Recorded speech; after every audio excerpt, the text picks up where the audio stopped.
on Arthur Avenue. Loyalty is everything, and respect is earned. I told you. When two strangers walk into the wrong bar, Do you have a brunch menu? No. prejudice meets a lesson in respect. How about some drink specials? No. Where you Twinkle Toast from? Downtown? Queens? Well, this ain't Queens. This is the Bronx. From Joey Medina comes a story about honor, You love this man? tradition, Answer me. You love him? and change. Arthur Avenue. Thank you, everybody, for being with us today. I'm here with the fabulous comedian actor, Mike Marino. Thank you. Thank you for taking time for us. Absolutely. Thank you for having me on your show. I think it's wonderful. I was very surprised. You're in a film called Arthur Avenue, and I'm so used to seeing you as a comedian. It was kind of different seeing you in such a dramatic role. So do you want to tell us about that experience? Sure. I actually set out when I was a little kid to be an actor. That's all I really wanted to do. I'm a theatrically trained actor from the American Academy, HB Studios in New York City.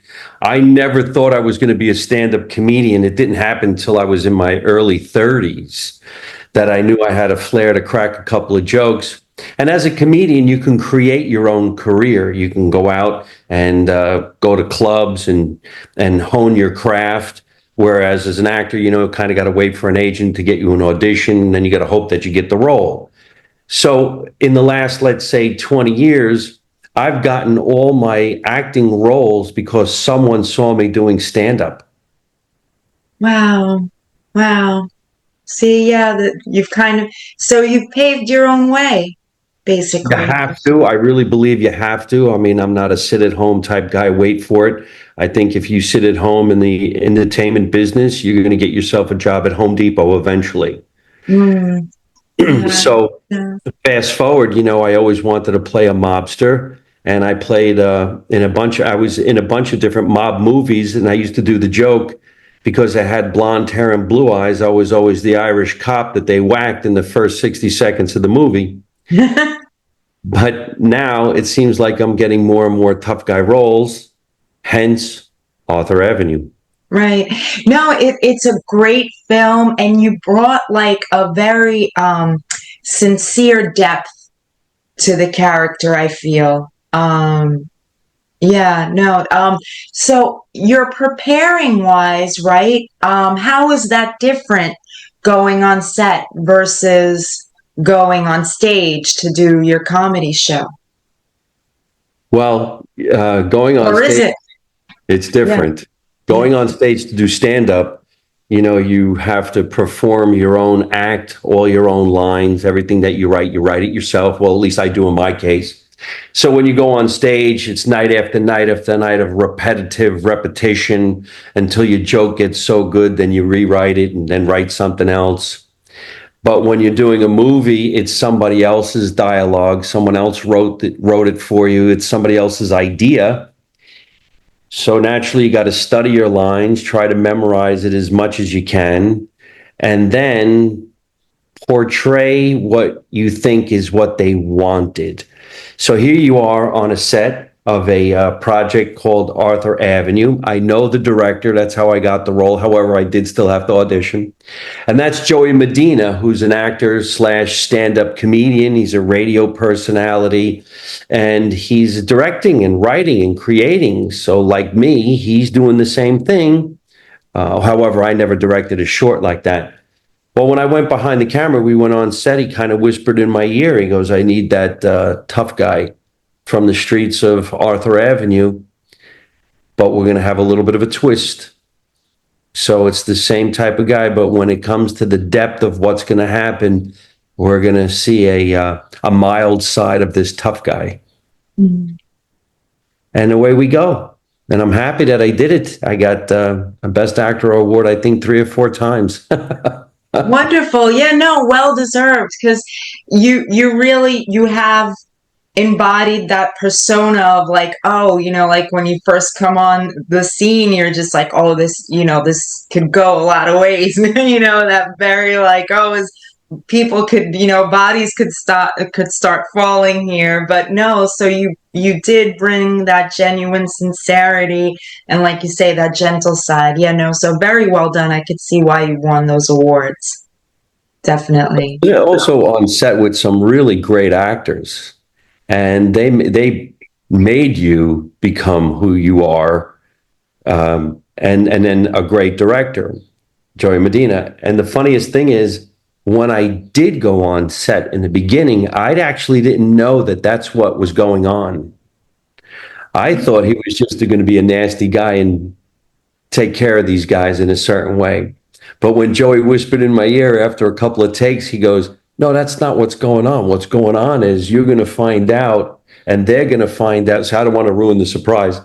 And I said, oh man, I didn't even know that. And he goes, yeah, so you're going to have to change your little attitude for a little bit. You'll see.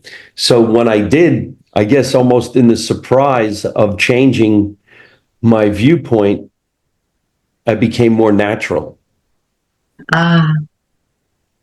Yeah, that's a good technique then he gave you there. Like, it wasn't like automatically you have to do this. He kind of brought it out of you.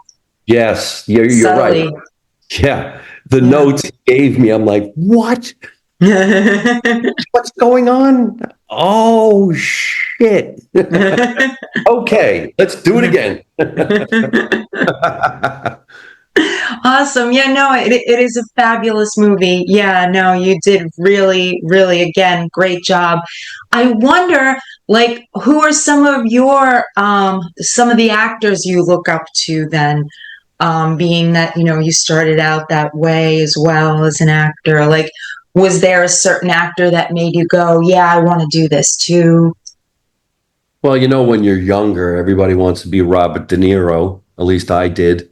Or Al Pacino, and work with guys like Martin Scorsese. But I've been the opening act for an actor who sings a Sinatra review, let's say, and his name is Robert Davi. And Robert Davi's been in a ton of movies. And if you look at his pedigree and what he's done, he's done some great characters, even with accents. Does one from Russia, does one from Armenia, and he's always been a bad guy. But I'm in a movie with him, and he plays a nice guy. And then he sings a Sinatra show. And I've got to be his opening act, and we've done a few projects together, and I admire him. And he also directs and writes. And then Joe Mantegna, the star of Criminal Minds. He and I are pretty good friends, and I admire his work a lot. I mean, he started on Broadway, which is pretty cool. Yeah, I loved his turn in Godfather 3. He was incredible in that. Yeah. And I remember him commenting on some talk show that a friend of his told him that he hit the Italian Star Wars, being in that franchise. I was like, wow, that is pretty on point. Yeah, no, he's wonderful. Yeah, great actor. Yeah. You mentioned Robert De Niro, and I love this piece that you do, that you found somebody who imitates Robert De Niro. And do you want to go into that a little bit? This is more on your stand-up or sketch comedy side. I think that's a great piece that you do. How did that, what was the genius of that? How did that start up? Do you mean the episodes we did called Make America Italian Again? Yes. And we hired a Robert De Niro lookalike. Yeah. His name is Robert Nash. And we were actually in Las Vegas doing stand-up at the Laugh Factory inside the Tropicana. And I had some friends, and one guy does Donald Trump, and one guy does De Niro, and there's the guy who does the Pacino, and they look like them and they act like them. And I said, what if we do a spoof on what's going on with the race for the White House through the eyes of a bunch of knuckleheads who wish that we can do it? And it's really funny. I did that scene with Robert Nash, who plays Robert De Niro. And when he sat into the screen, so many people called me and like, congratulations, Mike, you're in a movie with Robert De Niro. I'm like, it's not him. Doesn't he look a lot younger? But I love spoofing things like that. A lot of lines in my act actually come from Goodfellas. But, and most people, if you know the movie, you know that I'm actually doing it on purpose to make you think, oh, wow, he's got that from Goodfellas. But the whole Wise Guy show that we were doing, we did 18 episodes of Make America Italian Again when Donald Trump first started running for president in 2016. And the goof and the spoof is so funny. And so many people were like, man, you guys write so good. I'm like, it's an improv. We were kidding around. We never wrote anything down. Wow. That's the magic of comedy, I think. That's brilliant. You know what I wonder is how do you draw the line of like how much you could put online, but like, you have to like hold something back, I would think, or otherwise people won't come to see the show. Am I right in understanding that? Like, what's the balance there? What's the thinking that goes into that?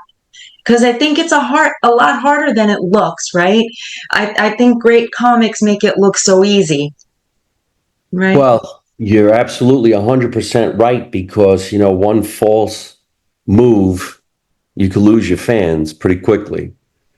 I have a producer, Tatiana Bluchel. She's also the producer of my podcast, which is called Live from My Mother's Basement.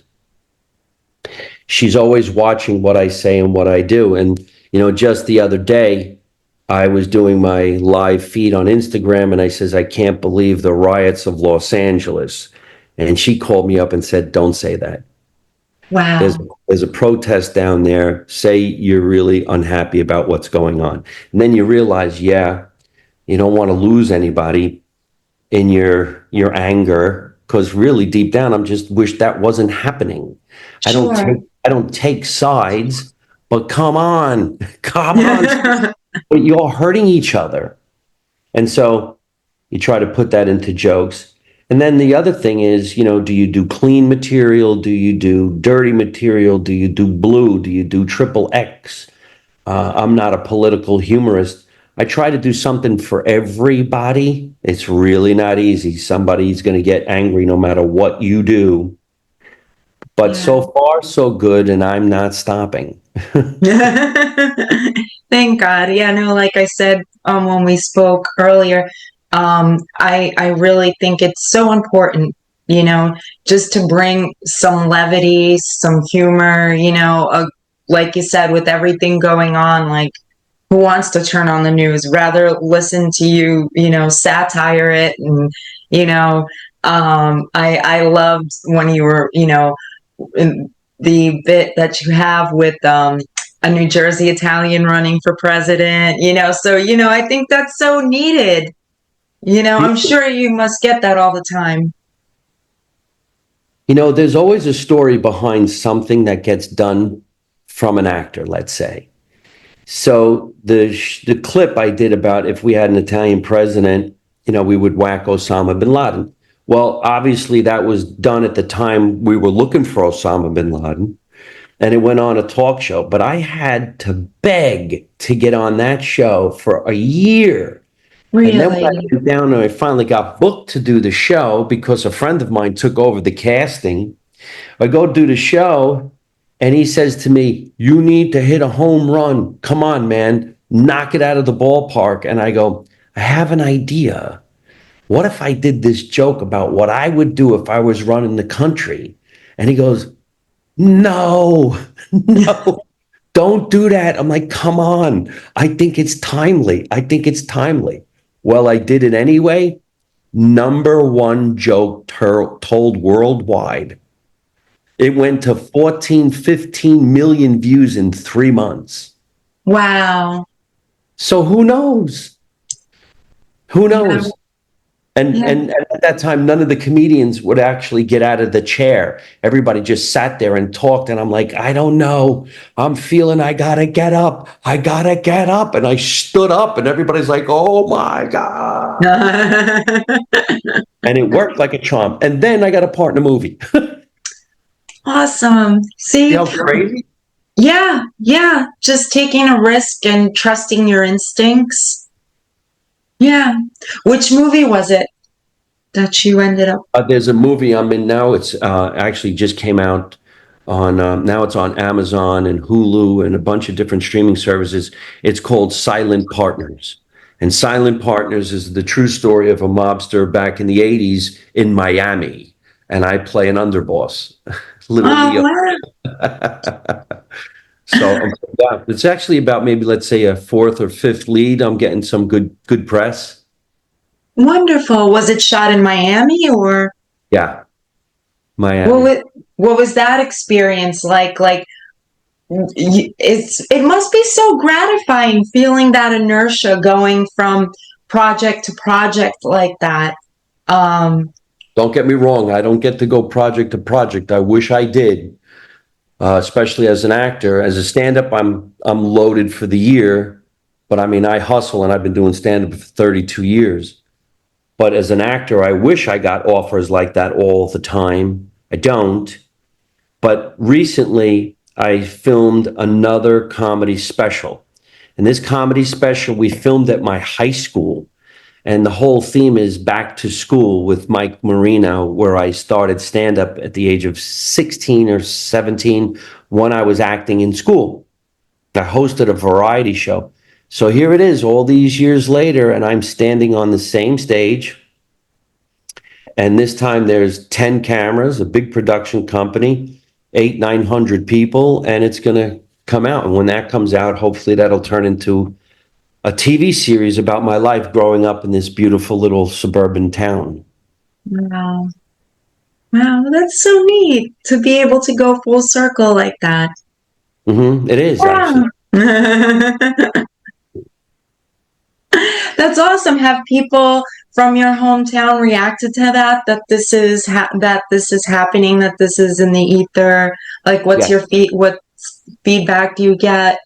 The whole town came. That is amazing. Which town is it in particular? This town is called Scotch Plains, New Jersey. And the hometown people came out. The butcher, the baker, the candlestick maker, everybody came. The local bars, the local food places, the sub shop guys, the shoemaker, the town itself. And it's a great feeling because they're like, wow, look, that's him. It's Mike. Yeah, yeah. And it's inspirational. I'm sure, there's actors and comedians in that town going, wow, see, we could do it too. I hope so. And the producer's name is Dan Catullo, and he's a 7-time Emmy Award winning producer, director, and he's from the same high school. He graduated 10 years after I did. So we never knew each other, but here we are doing like a reunion comedy show. Wow. And how did you guys cross paths? Oddly enough, the high school a few years ago had the induction of alumni into the High School Hall of Fame. So we both were inducted along with, I think, maybe 10 other people who went on to do some spectacular things like play football, baseball, sports, and then the actors. And we met on that night. And I'm like, hey, we should do a show. And he goes, well, why don't we shoot it here? Because we both were in drama club, marching band, and stuff like that. And so here we are, fast forward 35 years later, and we're both working together at the same high school. I mean, we have the marching band's my opening act. Wait till people see this. It's hilarious. Wow. When is it coming out? Well, we don't know. We just finished it. We're in the editing stages right now, coming up with, some themes and some memorabilia. It's going to look really cool. Wow. That's awesome. Very good. Is it difficult, like when you do a comedy special, right? Like in that moment, like when you're taping, is there extra pressure on you? Like when cameras are on, or like is there a different mindset you go into? What's that like, if you could enlighten us on that? Your nerves are at a peak And normally when you film comedy specials, they film two, one in the afternoon and one at night. And they film it like that in case there's a problem, maybe sound goes out, or maybe people don't laugh and they got to fix the joke. We were only scheduled to do one, so this is a do or die situation. And there was probably 800 to 900 people. There's 10 cameras. Some of them are on the floor, up in the air, jib arm. And your heart is pounding because they recreated the stage to look like a 1981 classroom. The actual drama club kids did it. That was their project, and it looked unbelievable. And then here you go. You're being introduced. Ladies and gentlemen, please welcome back to school, Mike Marino. And when that curtain opened, man, I think you could see my heart hitting my chest like this. But within maybe 2 to 3 minutes, maybe even 1 minute, 2 to 3 minutes, there's a calm that comes over you. And you just feel like, hey, wait a minute. This is what I do. I'm just going to start talking to everybody like there's only me and a few people here. And within minutes, I'm comfortable. I'm like, hey, everybody, how you doing? Well, it's so good to be here. Hey, did you hear what happened? And all of a sudden, you're into your routine. And by the end of the night, you're going to say your last joke, which I do this particular joke that I make the people repeat. If it hits right, the people will say it. I won't even say it. They'll say it. It's a through line and a callback to the end. So it's about maybe 75 minutes into it. And I says, I got to get going. Thank you and good night. In my head, I'm like, oh, no, it's over. I don't want to leave. Whereas in the beginning, you're like, oh, let's get through this as fast as we can. No, I don't want to go. I don't want to go. You're now your fast friends, right? Yes, everybody's there. Actually, oddly enough, watch what you wish for, because now the show's over and everybody's yelling and screaming and cheering. And there's a line of people wanting to meet you, get an autograph, get a T-shirt. And you can't go out because you'll get pummeled. So they hold you in the green room with a cup of coffee and you're just sitting there going, this sucks. I want to go meet everybody. Yeah. Security? No, you can't. That's it. You can't. Wow. So is this what it's like to be a celebrity, huh? This sucks. Can I get a hamburger? Can I get something? Can I get some food? What do you mean I can't go out there? My family's out there. But you can't. You really can't go. Wow. Wow. That's See? what we want. You know what I mean? That's what we want. And then you're so high that you want to do it again. Can we do it again? Let's shoot another one. Oh, that's awesome. What's next for you? You have your show that's weekly, right? Yeah. And are you going on tour currently, or? Yeah, I'm touring for the rest of 2025 from anywhere between the United States and Canada. All my show dates are listed at mikemarino.net. That's my website. People can buy merchandise. People could see where I'm touring. They could sign up for my newsletter. My newsletter comes out every Tuesday. My podcast is every Tuesday night at 8 o'clock East Coast time. It's called Live from My Mother's Basement. We actually shoot it in the house I grew up in. So it really is my mother's basement. The Italians grew up back in the day in their basement. It's every Tuesday night at 8 o'clock on my YouTube channel, which is Mike Marino Live on YouTube. And all my social media is Mike Marino Live, whether it's Instagram or X, Facebook. I got a TikTok. I'm trying to keep up with the kids. Oh, awesome. Awesome. Okay, I guess we're good, unless there was anything else you'd like to add. This has been a lot of fun. Thank you so much for having me come up there on the nice morning. I'm going to go get another cup of coffee now. Thank you so much. My pleasure and honor to meet you. Thank you. It's been wonderful. See ya. Thank you. Thank you so much again. I appreciate it.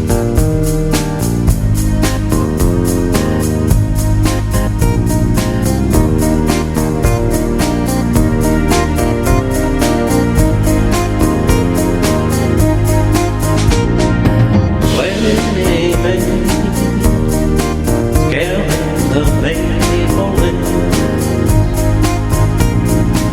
Lord fine, King of the hill. Fireflies and jars to buy wonder bars and dungarees. Clumsy fingers chase the tadpoles in the muddy pond.